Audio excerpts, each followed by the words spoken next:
pessoal, tudo bem? Eu sou Dilze Persini, uma das diretoras da Apoio e Consultoria de Negócios, uma das diretoras da Associação Comercial, Industrial e de Serviços do Estado de Goiás, a ACIEG, e diretora de negócios da Ascenda Afroempreendedorismo. Sou também uma das idealizadoras da TV Escola de Negócios e é muito bom tê-los aqui participando desse canal, que foi um canal que a gente criou chamado Convite 19. Esse é o nosso convite para vocês.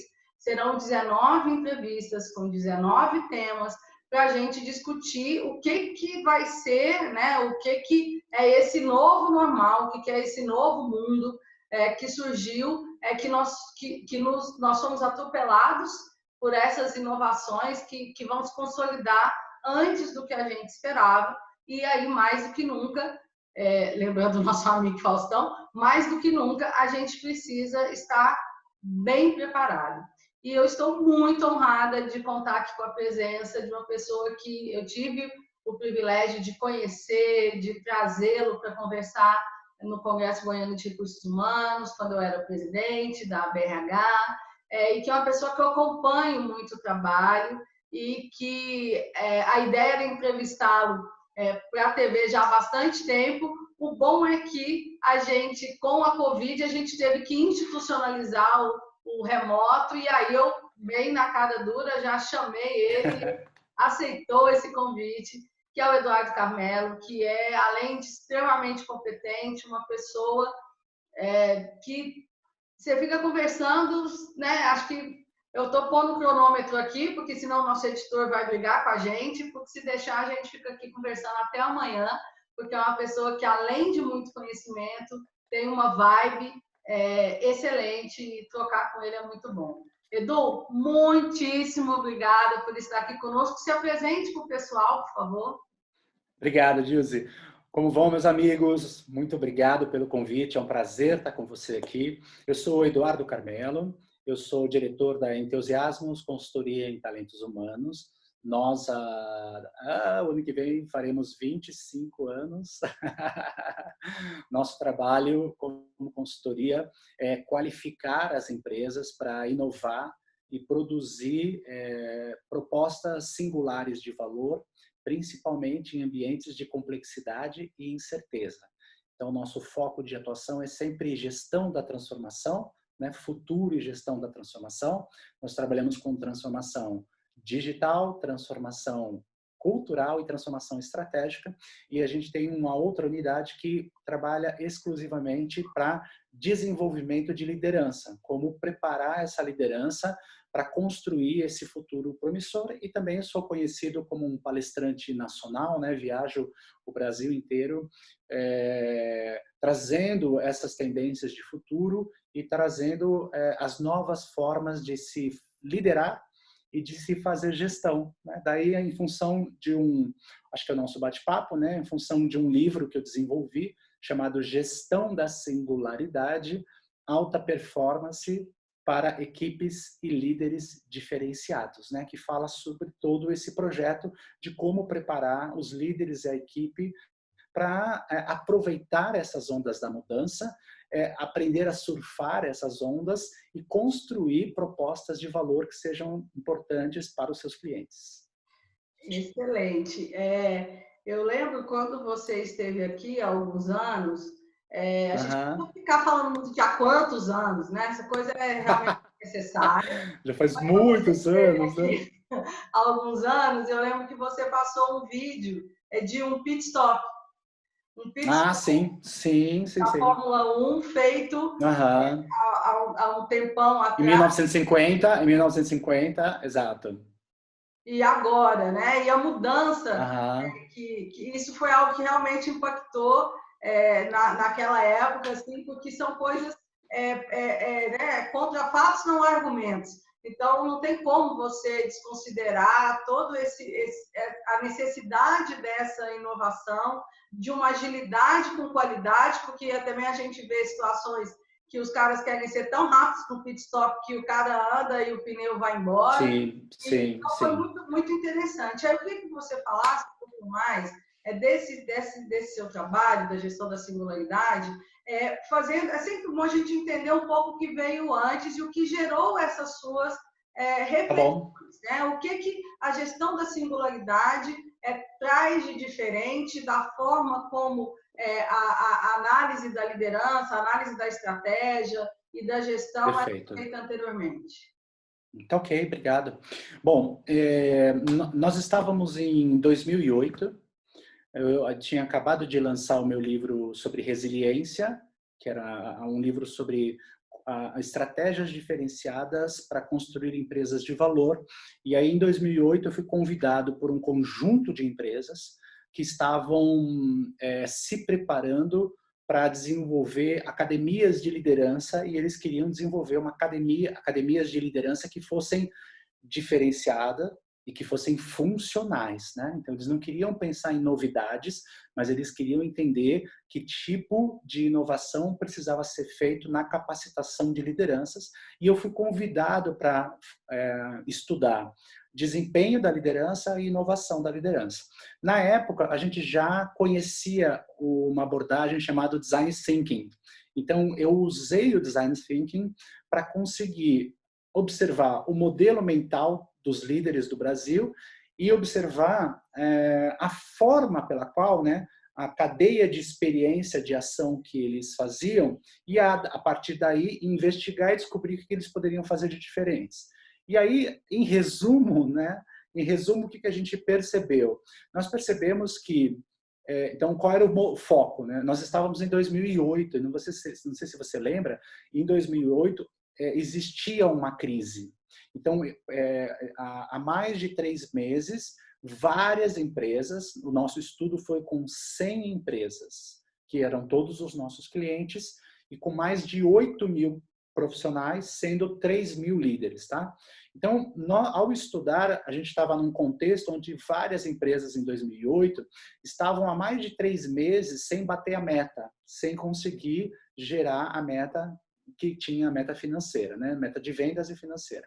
E aí, nós fomos estudar bem esse momento. E o que a gente percebeu? Nós percebemos, no que se refere ao modelo mental do líder, dessa liderança brasileira, a gente percebeu que 78% dessa liderança, frente a um cenário de extrema turbulência ou de extrema crise, ele tinha um modelo mental e um modus operandi de cobrar a equipe. Então, o que ele fazia? Então, eu estava há 3 meses sem bater a meta, tá certo? Então, ele chamava todo mundo na sala, mostrava os resultados, dava uma lavada em todo mundo, não sei qual é o termo aí específico de vocês, uma Aqui lavada, uma bronca. a gente usa, pode ser ou feedback ou feedcrel. Você pode escolher. Tá bom, um desses dois, né? Então ele mostrava o resultado, dava uma lavada, e aí, se sobrava tempo, ele botava um vídeo motivacional ou fazia uma atividade de dinâmica, tipo, vamos lá, morde a trave, temos que fazer as pessoas correr, para dar aquela sensação, porque o gestor brasileiro confunde engajamento com motivação. Né? Então, quando ele percebe que a empresa está sem engajamento, ele acha que está sem motivação, aí ele normalmente vai para o RH e fala assim, precisamos dar um gás nessa equipe, precisamos fazer motivação. E nada contra a motivação, mas o conceito da motivação ela é um excerto de energia, né? Você dá muita energia, mas não dá direção, não dá pragmatismo. Então é como se fosse uma mangueira com muita energia, mas sem foco e sem constância. E o conceito do engajamento que a gente estudou... Quando é usado como band-aid, além de você exatamente aquela ação, principalmente do RH, ela não é efetiva, né? Ela não é efetiva. Por isso que tanto que tem gente que fala que motivação é igual a banho, tem que tomar todo dia, né? E a gente diz, legal motivação, mas vamos trabalhar com engajamento. Por quê? Porque além da energia, o engajamento também dá orientação, dá suporte. E aí a grande questão do engajamento é que você oferece suporte e o talento começa a perceber uma noção de crescimento, de progressão. E daí ele entrega mais. Então, essa é a diferença de engajamento e de motivação. Então, o que o gestor tradicional fazia? Mostrava os resultados, dava uma lavada em todo mundo, né? Aí, vídeo motivacional e alguma dinâmica motivacional para dar gás. E aí a gente percebeu que eram 78%, que eu estava analisando o modelo mental e como as pessoas operavam. Nós chamamos esse gestor tradicional do gestor que jogava damas. Ou seja, é o gestor que comunica igual, engaja igual, motive igual e capacita igual. Então, imagina que nós que somos de uma equipe, eu trabalhei muito, eu bati a meta, eu estou engajado, eu estou trabalhando como um louco, aí eu entro nessa reunião e eu tomo uma lavada. Como é que os resilientes e os engajados se sentiriam, né? Você fala, pô, ele não está olhando para mim, ele não está olhando para minha singularidade. E no estudo, felizmente, nós encontramos um outro padrão, que representava mais ou menos 22%, que era o que nós viemos a chamar do gestor singular, né? Então, o que ele fazia? Ele trazia os resultados, ele procurava descobrir com a equipe como a equipe estava desempenhando, como estava o engajamento da equipe. Então, ele conseguiu perceber que tinham diferentes formas de atuação. Tinha o engajado, que trabalhava muito bem, tinha o não engajado, que ele precisava oferecer um pouco mais de proximidade, tinha o desengajado, que não estava entregando. Então, esse líder ele era excepcional, né? Porque ele trazia os resultados e investigava de forma mais profunda as entregas dos seus talentos. E com base nessas entregas, ele conseguiu usar uma terceira parte da reunião para oferecer conhecimento diferenciado ou apoio diferenciado para diferentes talentos da sua equipe, e com isso ele conseguia fazer todo mundo crescer. Então, o que a gente descobriu? E o reconhecimento também, né? Desculpa. E o reconhecimento de quem merecia, né? Os 3 indicadores que a gente analisou. Receita, então a receita subia de 2% a 23% da receita, quando você fazia um trabalho singular. O engajamento, normalmente, saía de 68% para ir para 82%, 92%. E uma questão muito importante, que era a conversão de conhecimento em sabedoria. Então, as equipes ficavam mais capacitadas, mais competentes, porque elas cresciam de forma singularizada, entendeu? Daí que veio o conceito. Depois de olhar o fenômeno, a gente desenvolveu o conceito, que a gestão da singularidade é a capacidade que uma empresa ou que um gestor tem de oferecer conhecimentos e recursos diferenciados através da observação dos seus talentos que estão em estágios diferenciados de entrega, de engajamento e de conhecimento. Então, quando ele jogava, em vez do tradicional jogava damas, o gestor da singularidade jogava xadrez. Então, ele era um ser estratégico. Esse estudo, né, ele nasceu porque nós já havíamos feito um trabalho sobre singularidade nos negócios. Então, a gente estudou singularidade tecnológica, a gente já tinha ajudado a perceber que o mundo não ia ser mais generalizado, não ia ser mais produto de massa, ia ser um mundo onde o sujeito tinha uma apreciação muito grande, né? Então, nós definimos o conceito, né? Com base nisso, nós conseguimos mostrar para as equipes que uma liderança bem capacitada, ela aumentava a receita, aumentava o nível de engajamento e aumentava o nível de conhecimento importante para essa empresa conseguir aprender mais rápido e entregar soluções mais funcionais para suas equipes e, obviamente, para os seus clientes. Mas aí complica, porque o que eu sempre digo quando eu vou conversar com os líderes é que dificilmente o gestor ele se percebe como um gestor de gente. Ele é de gestor do processo, o gestor do resultado, e aí, se ele não coloca esse, né, num patamar diferenciado, essa variável gente, a coisa realmente não anda. E eu queria saber, então, se passaram aí 10 anos da sua proposta, da sua pesquisa e das suas propostas de intervenção, como que você está vendo pré-Covid, pré-coronavírus, mas se não tivesse acontecido nada disso, você acha que nesses 10 anos os gestores aprenderam, eles fizeram o dever de casa deles? se você fosse aplicar, não sei se você aplicou uma nova pesquisa, mas se você fosse aplicar, você acha que essa diferença ela teria diminuído, aumentado? Tá, ela mudou, bom, a gente pode dizer, nós começamos a pesquisa em 2008, nós lançamos o livro no final de 2013, tá? De 2013 até hoje, a gente tem aqui, eu acho que eu posso dizer que a gente já teve mais de 300 empresas, 300 processos de liderança aqui, então a gente treinou muitas boas empresas para isso, né? E eu posso dizer humildemente que a gente acertou no fenômeno, até porque de 2008, de 2014 para cá, nós percebemos drasticamente a transformação digital. E aí, quando você entrou com as ferramentas digitais, ficou muito mais fácil para os líderes não só usar a metodologia de liderança, mas usar a ferramenta que os ajudasse a ser realmente mais singular. Quem que absorveu mais? Né? Na verdade, como a gente analisou um fenômeno, o que a gente percebeu?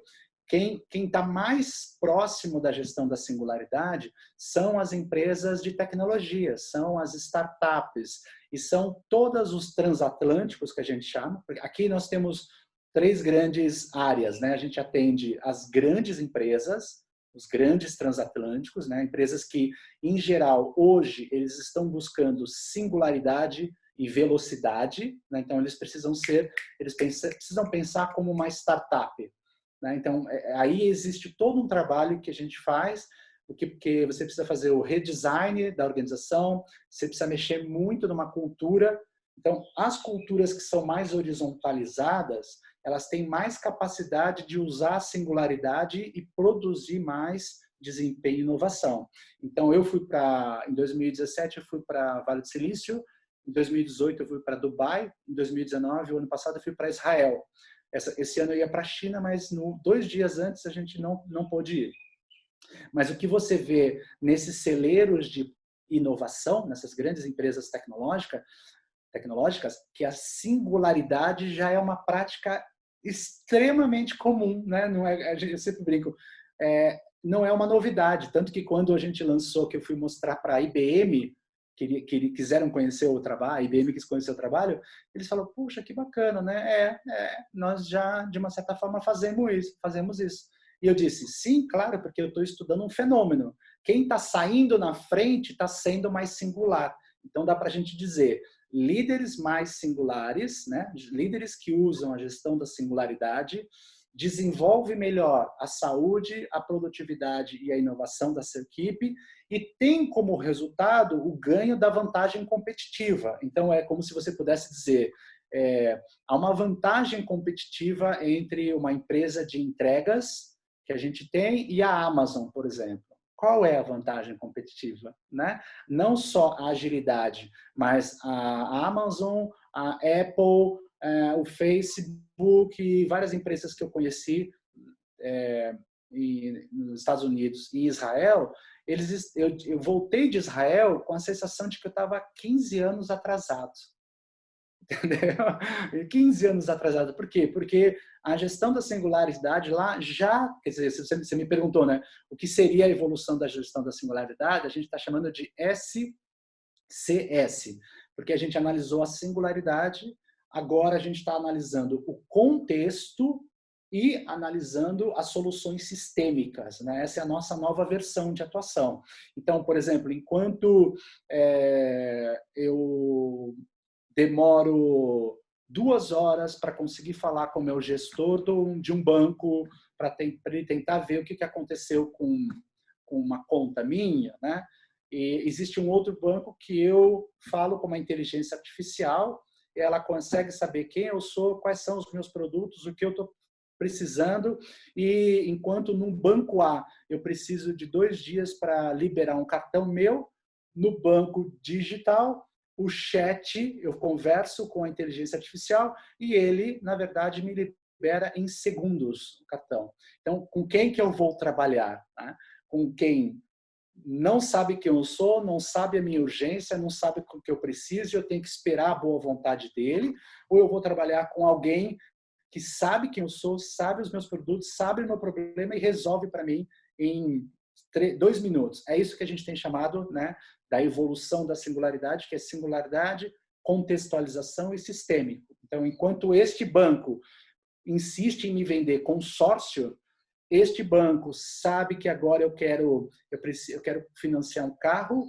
me oferece o financiamento, me oferece o seguro do carro, me oferece família e me faz uma carteira de ação, porque ele considera todo um sistema de necessidades que são minhas, e isso faz com que, na singularidade a gente já previu, quanto mais singular, maior a qualidade de relacionamento, mais eu vou querer ficar com este líder, mais eu vou querer ficar com esta empresa, porque eu sou um sujeito onde ele sabe que eu preciso agora, e ele antecipa as minhas necessidades, oferecendo um conjunto de soluções que são eficazes, que eu preciso, que eu vou dizer, meu Deus, é isso que eu quero, né? Então, todos os estudos da gestão da singularidade mostram empresas digitais, é o termo mais conhecido, são todas as empresas que estão realmente fazendo um design de negócios focado no cliente, centrado no cliente. Então, você poderia, como você disse, eu poderia falar a tarde inteira aqui sobre quem são esses líderes e quem essas empresas. Se a gente tiver tempo, eu posso dar 5 dimensões dessa liderança que pode vir a ser singular. Senão, a gente continua no que você achar que é relevante. Não, já vamos embarcar nessa, eu estou curiosa. Fala das 5 dimensões. Tá bom, então perfeito. Se você está me ouvindo, né, eu vou torcer para que você tenha um lápis e papel na mão. Você que é gestor ou você que faz parte de uma equipe e tem um líder, tá certo? Então, se você tem um líder, bom, já deu para você correr, voltar, pegar o caderno e o papel. Tá? Eu vou pedir que você se lembre de 5 dimensões da liderança. Tá? A primeira dimensão aqui no meu dedo, eu estou orientando, estou apontando. Então, a primeira palavra é orientar ou orientação, tá certo? Então, essa é a primeira dimensão de liderança. Como eu oriento a minha equipe? A segunda dimensão pode ser feita aqui pelo meu polegar. Então, como eu engajo a minha equipe. Então, se a primeira palavra é orientar, pode ser verbo ou orientação. A segunda é engajar ou engajamento, tá certo? O terceiro dedo aqui, o dedo do meio, né, que é o dedo central, é o que nós chamamos da palavra coordenar, ou da dimensão coordenar ou coordenação. Eu gosto particularmente do verbo, né? Porque o verbo já remete à ação. Tem que fazer, né? Coordenação. Não adianta ficar só no planejamento. Não só no racional, tem que poder, tá certo? Então, como é que eu estou coordenando a equipe? O dedo anelar aqui, ó, que tem a ver com o casamento aqui, na verdade é o acompanhamento. Eu estou do lado, eu estou acompanhando, eu estou sabendo o que está acontecendo. E o último, não menos importante, é o capacitar. É a capacitação. Então, veja, o que você tem aqui? Depois eu vou passar para a Dilce uma ferramenta que você pode fazer uma autoanálise desses 5 elementos e as práticas que acompanham. Existem mais ou menos 10 práticas que acompanham isso, tá?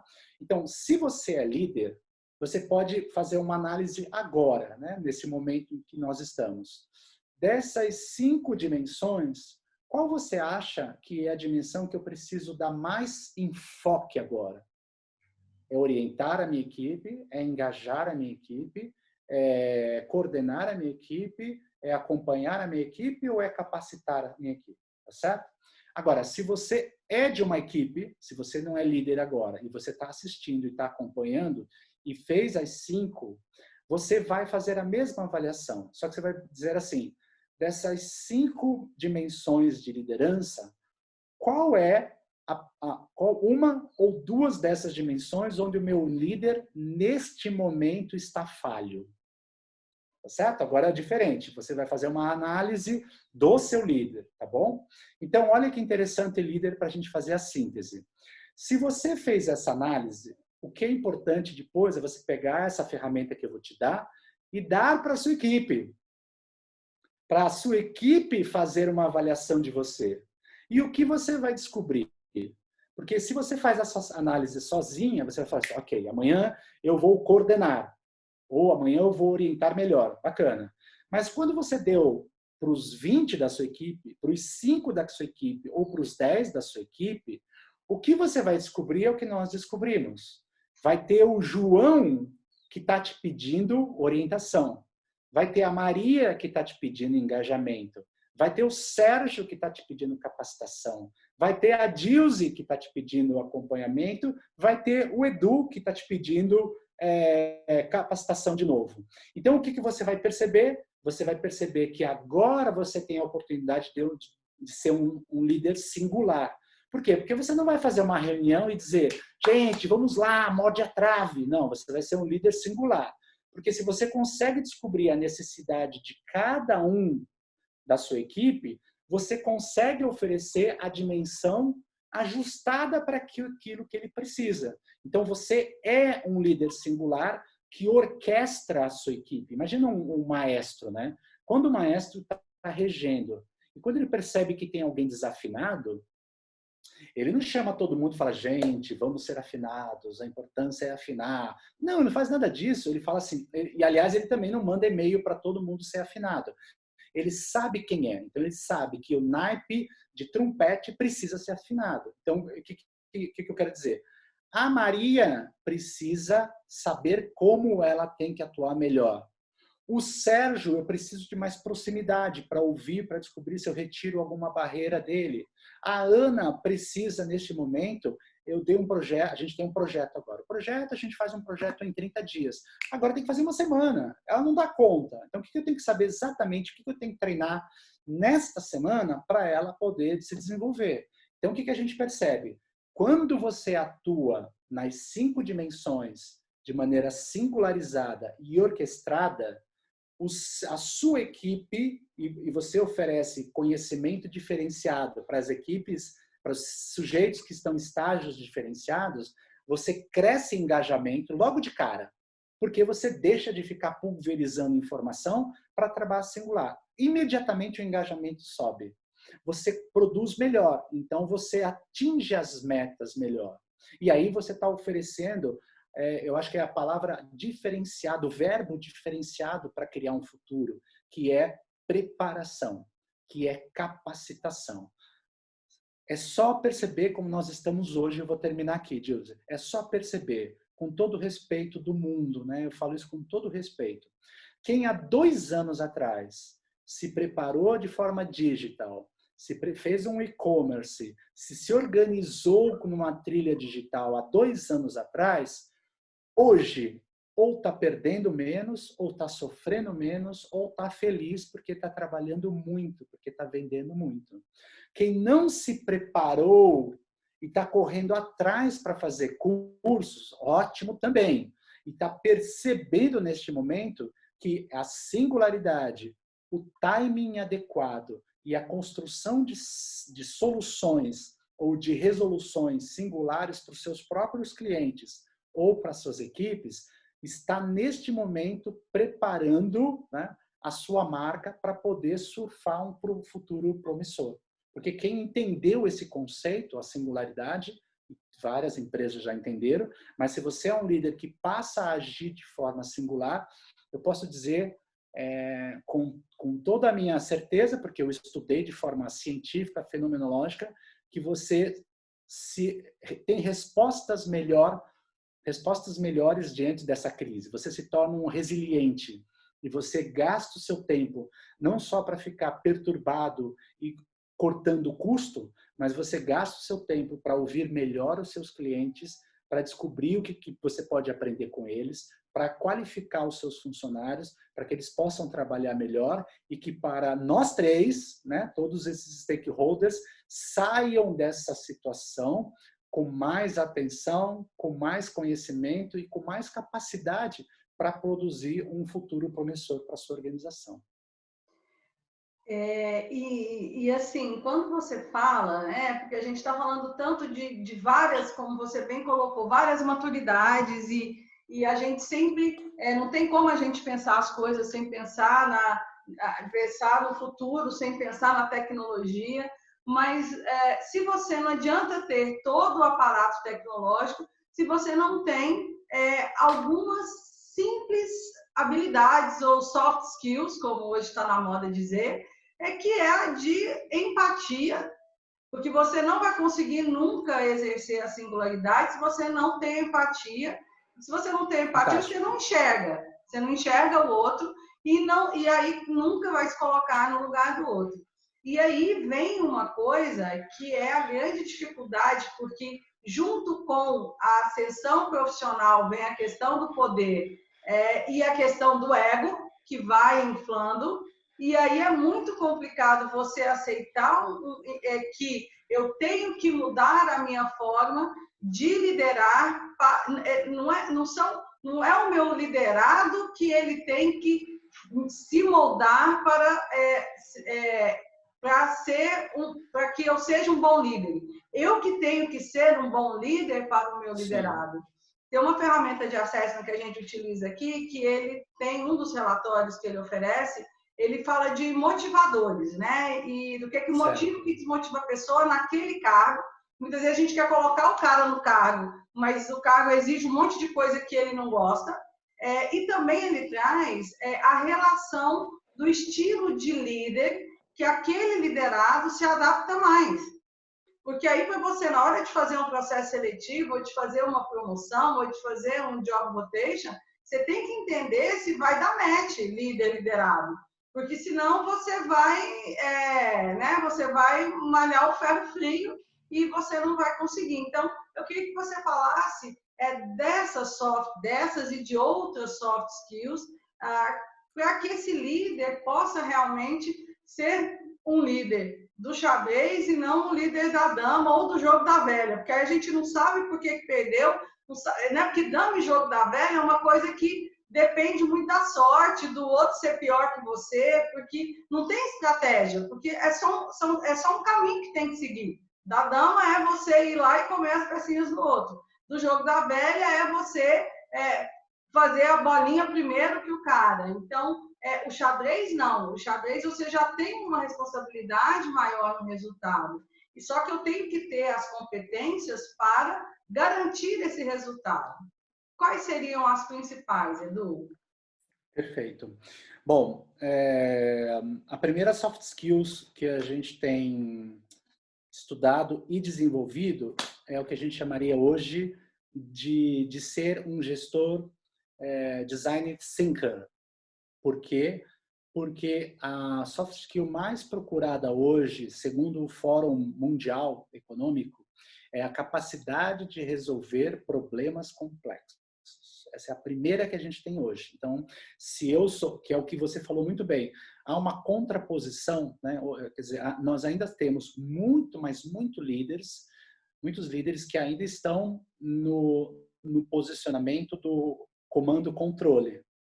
Nós ainda temos muitos líderes que estão sentados numa sala, analisando números, dizendo isto sim, isto não, e não analisando o que está acontecendo, a verdadeira dimensão. Então, são ainda é aquele que ainda o ego está acima da efetividade.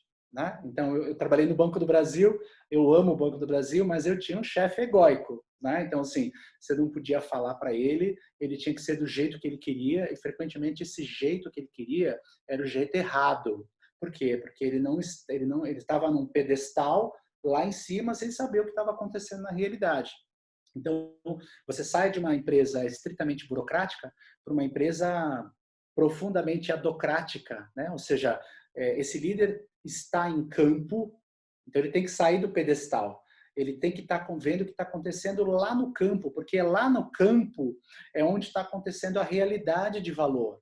Estar no campo é estar próximo do cliente, estar próximo da equipe, estar próximo de quem está gerando o valor. Então, essa noção de posicionamento entre eu fico na minha sala, só fico olhando números, dou a lavada e te dou um docinho, depois te dou uma cenoura, é diferente de um líder que está resolvendo um problema complexo, que ele está lá na frente, ele está junto com a equipe e ele está querendo aprender e ouvir o cliente. Né? Porque acho que é o que a gente chama, existe um posicionamento de marca hoje que está dentro da empatia, né, que você falou. Deixa eu só me organizar. A primeira é resolução complexa de problemas. A segunda é empatia. Por que que é empatia? Não é porque é um termo bonito. Empatia é a capacidade de perceber como o meu líder, como o meu cliente está se sentindo, entender do que ele precisa, quais são as necessidades deles, quais são as dores deles e descobrir que tipo de atritos eles têm com a nossa marca que eu possa resolver imediatamente. Então, o soft skill de complexidade e de empatia, eles meio que estão dentro desta grande mindset, desse grande soft skill chamado design centrado no cliente, que é como que eu te dei o exemplo do banco, né? Hoje aconteceu uma coisa hilária aqui. Eu pela primeira vez precisei sair e a minha mulher me pediu para levar umas roupas lá numa lavanderia. Aí eu cheguei lá na lavanderia e falei: oi, tá aqui as roupas. Ela falou: ah, não tá funcionando. Eu falei: como assim não tá funcionando? Não tem ninguém aqui? Ah, não, hoje a gente não tá trabalhando. Eu falei: ué, como assim não tá trabalhando? A máquina tá aqui, a história...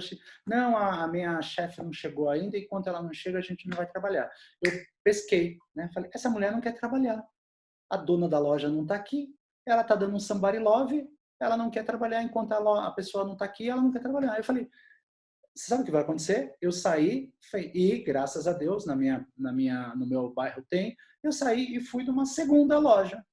E aí ela, bom, e aí eu só não disse isso para ela que ela não ia entender nada. Eu falei: você acabou de perder um cliente pela sua negligência, né, de não me atender no momento onde você mais precisa de dinheiro. Né? E aí eu falei: cadê a gestora? Né? Espero que a gestora tinha que sair. E a gente sempre diz isso, né? Se o funcionário não está trabalhando direito, é porque tem uma gestora permitindo. Entendeu? Porque naquele momento ela estava longe, ela não estava orientando, ela não deixou uma orientação clara sobre o que precisava fazer. Pode ser que ela tenha ali, aquela funcionária naquele momento era desengajada, né? Então, eu Mas que preciso também é resolver problemas, responsabilidade dela. mas que também é responsabilidade dela, entendeu? Porque é o que a gente fala, é a responsabilidade da marca. Essa marca perdeu um cliente porque o gestor não acompanhou, não engajou, não orientou, não capacitou, e este funcionário não fez bem o seu trabalho, logo ele não foi atendido, o cliente não foi atendido, logo o cliente foi num outro lugar, provavelmente não volto mais. Por isso que o Peter Drucker é incrível nisso, né? O Peter Drucker dizia: cara, o futuro não se trata de tentar descobrir o que é o futuro, mas o futuro é todo o conjunto de ação que você faz agora que vai impactar o seu futuro. Olha que legal, né? Então, olha quantas pessoas neste momento de turbulência, quantas empresas, quantos líderes estão perdendo a oportunidade de criar o seu futuro porque não estão empatizando, porque não estão resolvendo os problemas dos seus clientes, e eram problemas bem simples, né? A terceira questão que a gente fala muito de soft skill agora é justamente essa capacidade de inovar, de ter ideias, né? De ter, aí, curiosamente, é que eu trabalho tanto com isso que isso virou, eu vejo isso todo santo dia. Onde eu vou, eu estou olhando os negócios, né? Porque eu vejo negócio todo dia. Aí, na outra loja, ela falou: oi, eu vim trazer isso aqui. Aí ela falou: ah, é da sua mulher, não é? É, ela já conhecia a minha mulher. Ah, legal, bacana. Ela, por algum motivo, ela, sei lá, viu que era da minha mulher. Aí ela falou assim: como você vai querer entregar? Você vem buscar? Você quer que a gente te entregue? Como você entrega? Você vai pegar? Ou você quer deixar na porta? Ou seja, quer com contato ou não com contato, né? Eu falei: nossa, parece o iFood, parece o aplicativo que a gente tem E de já comida. atualizado, porque também não adianta você Que ter todo o procedimento, toda a normativa, a pessoa está engajada, mas ela eu ter que é o que você falou das grandes empresas, né?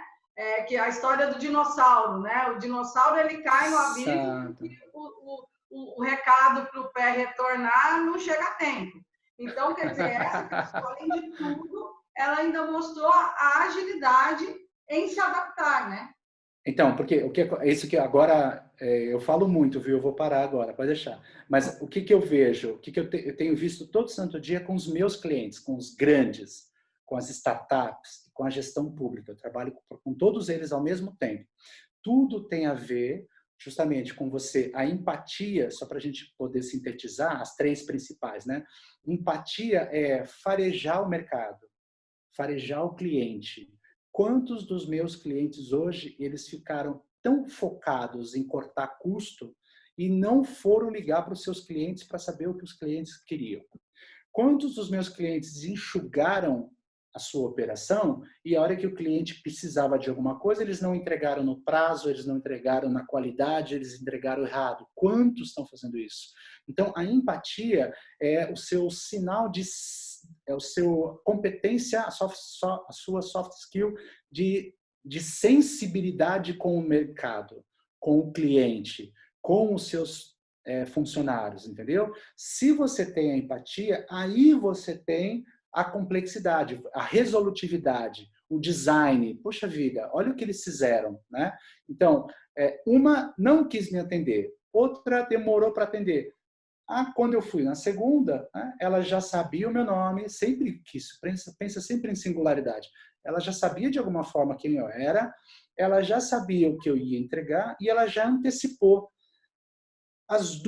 Aqueles dois negócios, no dia 13 de março, quando aconteceu a tragédia, a crise, nenhuma delas tinha e-commerce, nenhuma delas tinha delivery. Mas enquanto uma ficou parada, a gente não sabe por quê, congelou, desengajou, a outra usou a inovação para encontrar alternativas para isso. Então, classificou o cliente, segmentou o cliente, conversou com o cliente e deu opções de entrega. Olha as alternativas que ela foi criando nesse processo. Guardadas as devidas proporções, é o que a Amazon faz, né? Hoje, eu acabei de ser de uma discussão onde as pessoas falam, mas as grandes empresas é diferente, o pequeno negócio, o microempresário, as empresas de pequeno e médio porte não fazem nada disso. Você tocou num assunto maravilhoso. Mentira. Todas têm capacidade de ter soft skills. Todas. Isso não é não é falta de acesso. Você tem empatia, você tem capacidade de resolver, você é um design e você cria coisas diferenciadas nesse momento. Aí, como você bem disse, aí você usa a tecnologia. A tecnologia é um meio, nunca é o fim. A tecnologia é sempre ele expande, né? Então, eu faço cursos online. A gente tem cursos presenciais. Quando a gente criou a plataforma, é só uma expansão. O Steve Jobs diz algo que eu acho fantástico, né? Primeiro, como a Apple cresceu? Primeiro, experiência do cliente. Segundo, tecnologia. Então ele fala, todo mundo acha que a gente não é uma empresa de tecnologia? Não, nós somos uma empresa de experiência do cliente. Nós temos soft skills, nós temos empatia, a gente tem capacidade de resolver e a gente tem capacidade de inovar. Depois a gente acopla a tecnologia e vai em frente. Isto é ser singular. Isto é um negócio singular. Este é o futuro da tendência. Se você está generalizando, se você está parado, se você não está colocando os seus clientes, os seus funcionários como o centro da sua atividade econômica, aí sim a gente vai parecer como um dinossauro, né? Que vai ver acontecer e não vai conseguir voltar porque não teve timing adequado e resiliência adequada para alterar no meio antes de cair no buraco. Né? E aí você vê, porque, por exemplo, né? Eu tô matutando aqui de tentar responder que ela sabia que era você. Então, ou a sua esposa provavelmente já deve ter falado muito de você, e aí ela já se tocou quando você chegou, ou simplesmente elas podem ter batido um papo rápido pelo WhatsApp e que falou, olha, eu não vou poder ir, mas o meu esposo vai lá levar a roupa. E aí, hoje, com essas ferramentas que, obviamente, os grandes têm um nível mais envolvido, né? Mas hoje, tudo que você tem o Pro, você tem o Free. Então, você consegue fazer esse relacionamento a partir do momento que você entende que ele é efetivamente necessário e que ele não é visto mais como uma etapa de menor importância ou uma etapa burocrática. E aí o que você falou do Steve Jobs, né, que as pessoas, quando a gente falava muito da questão do cliente, aí tinha uns que falavam assim, mas o Steve Jobs dizia, não pergunte para o cliente que ele não sabe. Lógico, cliente, não é para você perguntar, é para você perceber, para você estudar e para você conseguir interpretar nas entrelinhas, né? E essa é a grande arte, para você conseguir ser singular, seja com o seu cliente externo ou seja com o seu cliente interno, que você tem que tratar de maneira diferente. Posso falar uma coisa? Tem uma... Gente, a entrevista é sua, meu amor, você pode falar o que quiser. Mas não, essa coisa do Steve Jobs é maravilhosa, sabia? Que quando você lê a biografia, porque você tem razão, você tocou num ponto muito legal, né? Porque tem uns empreendedores que falam assim, não precisa saber do cliente, porque o Steve Jobs falou que o cliente não sabe o que quer, então não precisa... Só que quando você lê a biografia do Steve Jobs, você entende onde essa frase estava contextualizada. Ela estava contextualizada no seguinte, ele dizia: quando nós estamos buscando o futuro, o cliente nem sempre sabe o que quer. Isto não quer dizer que nós não estudamos o cliente, porque 99% dos nossos produtos são feitos com testes nos nossos clientes. Olha que legal. Então eu falo assim, quem fala isso, assim, não, agora eu... E outra, né? Steve Jobs era um gênio, né? Você não é um gênio para se achar que não precisa. Então, só que provavelmente algum empreendedor de palco pegou, descontextualizou para falar que não precisa, mas vai na biografia é maravilhosa, está escrito isso. Não, muita gente não sabe qual é o seu futuro. E claro, é o Steve Jobs, ele estudou tudo do presente, muito do passado, então ele estava numa oitava acima, ele era um gênio por causa disso, porque o que ele estava fazendo? Não o que o cliente está precisando somente agora, mas o que ele precisará nos próximos 2 anos. Por isso que ele era gênio, o que não significou que ele não pesquisava. Se você vai na Apple, se você vai na Amazon, o Jeff Bezos, uma das principais métricas da Amazon é a quantidade de testes feitos com os clientes, testes de produtos, testes de serviços, que ele consegue fazer por ano, por mês, por quinzena, por semana e por dia. O Facebook faz mais de 1.000 testes por dia, por ano. A Amazon faz 2.700 testes por ano. A Procter Gamble faz quase 10 mil testes por ano. Essas empresas não estão de brincadeira, entendeu? Elas estão usando a sua singularidade para aprender com o cliente, para criar o seu futuro, entendeu? Pois é. Então, para a gente ir caminhando para o nosso final, ai, que pena, porque dá vontade de entender o Edu, para ter muita coisa aí. Mas, assim, agora vamos entrar na questão desse contexto que a gente está vivendo. O que essa situação deixou ainda mais... O que ela trouxe de singularidade para a gestão da singularidade? O que ela... Ou ela já desconstruiu, talvez, de coisas que você acha, a gente achava que era, mas não é mais, ou que eu acho que é o que vai acontecer e está acontecendo, o que ela apimentou, o que ela tensionou, o que ela agilizou ou deixou mais importante todo esse contexto que a gente está vivendo? Perfeito. Obrigado pela pergunta, viu? Ela acelerou a nossa predição. A gente fez uma previsão e agora ela está... A gente sempre, como cientista, trabalha com teste das hipóteses, né? Análise dos fenômenos. Então, quando a gente lá em 2008 começou a olhar o fenômeno da singularidade, em menos de 10 anos, tá? Nós comprovamos isso. Não é porque a gente é incrível, é só porque a gente está analisando as tendências, tá? Então, o que chegou? Chegou singularidade. Chegou tratar o cliente como sujeito, tratar o funcionário como sujeito, entendeu? Eu não sou mais uma massa, eu não sou mais estatística, eu sou sujeito. Então, eu não sou o ser homem, branco, de 50 anos, que gosta de café. Eu sou Eduardo Carmelo, CPF 086, lá, eu trabalho com desenvolvimento, eu gosto dessas coisas, eu gosto de B e C, eu trabalho com isso, e hoje, aí é a segunda camada, e hoje eu estou precisando disso. Então, a evolução que a gente está percebendo agora, que adiantou com o coronavírus, é que tão importante ser singular ou tratar a nossa equipe de forma singular, é perceber o contexto atual, a situação. O que é que este singular precisa agora? Essa é a dificuldade dos meus amigos, que eu chamo dos meus amigos consultores, de todo mundo, porque este é o momento que muita gente diz assim, não, agora o cliente precisa disso, o cliente precisa daquilo. Ele faz uma inferência sem saber exatamente o que eu preciso. Mais um exemplo, só para tentar ser... Eu uso uma referência grande aqui, porque estou tentando falar com todos os nossos amigos que estão com a gente. Então, eu vou usar o banco de novo, né? Não sei se você tem essa experiência. A tua gerente ou alguém do banco te liga no dia 29, no dia 30, para dizer, oi, tudo bem, né? Você está precisando de um CDB? Está precisando de uma poupança? Você fala assim, não.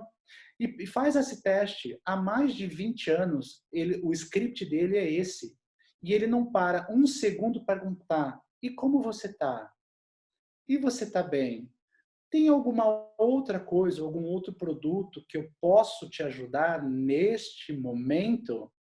Entendeu? Ele não sabe. Agora, recentemente, tem uma empresa que faz contratos via online. Não vou dizer o nome, mas ela já é bastante conhecida, né? Então, você pode assinar contratos via online, né? Eu já uso há um tempo, é maravilhoso.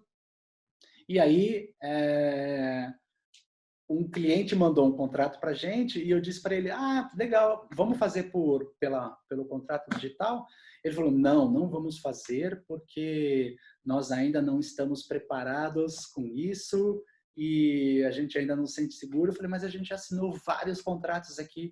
Não vamos fazer isso. Bom, tá bom, você é o cliente, não sou eu, né? Se eu fosse o cliente, eu queria que você assinasse, né, de forma digital. Por não ser digital, qual é o processo que eu passei? Preenche um cadastro no formulário em Excel, enorme, manda para aprovar 3 dias, para voltar, para vir por correio, não tem correio agora, né? Então, eu vou demorar aquilo que eu faria em 2 minutos, eu vou demorar mais uma semana. Perdeu o contexto, perdeu o timing, entendeu? Então, depois do singular, vem o contextual. Você deve ter visto isso. Depois do dia 13, quando eu marco o dia 13, né? Eu marco no dia 13. No dia 16, que era uma segunda-feira, 12% de empresas já tinham ligado para os seus clientes, 12% de escolas já tinham ligado para os seus pais, dizendo, olha, nós temos uma plataforma, seu filho vai ter aula para a plataforma, tá certo? 2 dias depois. Hoje, recebi 3 ligações de escolas que queriam orientação de como fazer para comunicar aos pais que agora teria uma plataforma online. Qual foi a primeira coisa que passou na minha cabeça? Agora tá fora de contexto. Já fui. Agora eu vou fazer um projeto. Me chamaram aqui um projeto. Agora é melhor você dizer que é férias, porque se você entra com a plataforma agora, só reforça o seu atraso, né? Eu me convidaram agora para um projeto todo inovador, todo fantástico, que nós vamos ajudar a pequena e média empresa, a gente vai ajudar. E aí fui fazer a reunião para saber o que era, né? Aí no meio da reunião, agora, sábado, né? No meio da reunião eu descubro que eles vão fazer um projeto online para os empreendedores que estão precisando. Qual é a primeira pergunta? 21 dias depois você vai fazer esse projeto? O empreendedor já está no fogo, já apagou o fogo, já se queimou, está na UTI, está voltando e você agora vai dizer para ele que ele precisa cuidar do fogo? Então, na sequência, depois da singularidade, veio aquilo que a crise mostrou, que é a importância do contexto, a importância do timing e a importância do critério necessário para o cliente neste momento, tá certo? E aí você vai, só para a gente finalizar, o que nós vamos perceber que já está acontecendo, que é o que eu chamo de soluções sistêmicas. Então, quando você faz a empatia, que você faz o mapeamento do cliente, o mapeamento, por exemplo, da nossa equipe, quando a gente fez agora, você vai descobrir que a complexidade come o pensamento dicotômico maniqueísta, entendeu? O que é o pensamento dicotômico? Tem um problema, tem um culpado, tem uma solução, tem um responsável, alguém tem que pagar. Esse tipo de pensamento, esse é o jurássico, porque o que a complexidade está dizendo é, não tem um problema só. Não tem um único culpado, eu estou na relação. Não é só se o seu funcionário não atendeu bem, a culpa não é dele. É uma relação de forças, entendeu? Não tem um só responsável e não tem uma solução. Provavelmente, se você só usar essa pequena variável, essas pequenas 5 variáveis, você vai perceber que cada solução para cada talento é uma composição dessas variáveis. Então, ele precisa um pouco de orientação e um pouco de treinamento e um pouco de acompanhamento. Então, você vai ver que no futuro, como já o Steve Jobs já percebeu, né, e dando o exemplo do banco só para facilitar, se você me conhecer e se você me conhecer o que eu preciso neste momento, você vai descobrir que eu não quero CDB, que eu não quero um produto ruim do banco.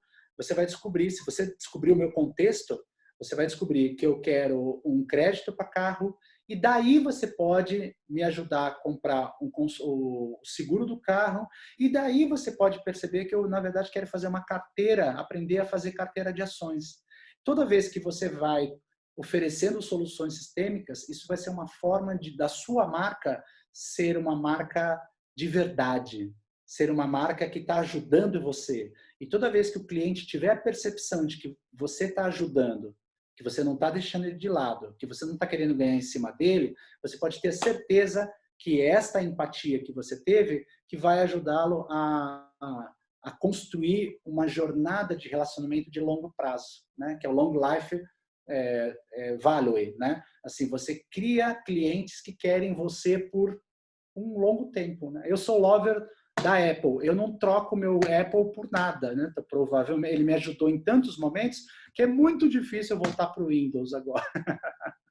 Entendeu? Da mesma forma, eu sou anti-Apple. Eu falo que eu não sou do mundo I, eu sou do mundo S.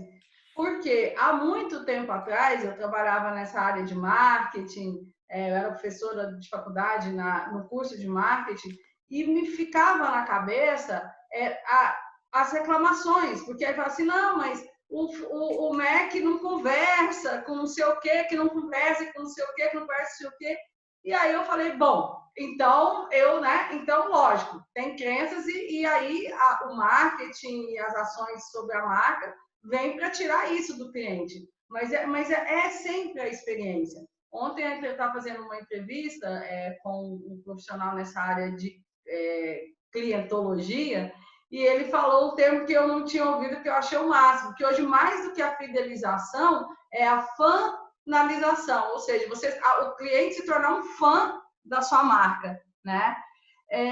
Querido, olha, muitíssimo obrigada mesmo. Você é um querido, você é muito, muito, muito, muito tudo. Eu aproveito essas entrevistas para que a minha quarentena se torne um sabático para mim. Então, todo dia eu estou fazendo uma entrevista e eu estou aprendendo muito, cada vez mais com vocês. E espero que todo mundo que está assistindo aqui a gente também possa absorver palavra por palavra. O bom de estar gravado é que você volta, né? Além do papel e da caneta, a gente volta e assiste tudo de novo. Edu, por favor, se despeça do pessoal, que aí eu já vou encerrar a nossa entrevista. Tá, muito obrigado, viu? Foi um prazer estar com você mais uma vez, mesmo distante fisicamente, a gente é muito próximo de alma, né? Então, eu queria, neste exato momento que nós estamos gravando, é impossível ofertar para os nossos queridos amigos um sorteio, né? Porque não dá para levar os livros. Mas quando tudo passar, eu me comprometo a mandar para você mandar para a escola de governo, o livro para a gente poder sortear entre aqueles que participaram, tá bom? Okay, então, eu queria de verdade... A gente tem um registro, a gente pega e eu entro em contato. Você tem um registro, com certeza. Ou às vezes a gente sabe que a escola de governo tem biblioteca, né? Então a gente pode deixar alguns na biblioteca também. Se você quiser conhecer mais, lembra do Eduardo Carmelo, pode entrar no Instagram, que você vai ter todo um trabalho. Se você digitar Eduardo Carmelo com 2 L's, você vai cair na Enteusiasmos. E lá tem uma infinidade de material que você pode aprofundar com singularidade, com resiliência. Eu queria, de verdade, muito agradecer, dizer para vocês que a gente está, neste momento, bem confiante de que essa crise vai passar. E se a gente souber trabalhar de forma singular com os nossos clientes, com as nossas equipes, com os nossos parceiros, e se a gente tiver a resiliência estratégica para conseguir projetar hoje, agir hoje de forma efetiva e inovadora, a gente pode ter uma grande esperança de que o impacto, né, o eco das nossas ações construirá a nossa marca e a nossa longevidade pós-Covid, pós, né, um futuro que será cada vez mais complexo, tá bom? Um beijo no coração, muito obrigado, fica bem. Beijo. Gente, muito obrigada por estar conosco. Aguarde daqui 2 dias uma nova entrevista postada, de muito conhecimento, de muita troca, e de muita empatia e good vibes. Eu falo que, além de tudo, todas as pessoas convidadas para conversar aqui são extremamente good vibes, e é por isso que eu nunca consigo cumprir o prazo definido pelo editor para a entrevista. Então, já vou me desculpando. Sobra para o editor, né? Sobra para o editor. Tchau, gente. Muito obrigada. Beijo, Edu.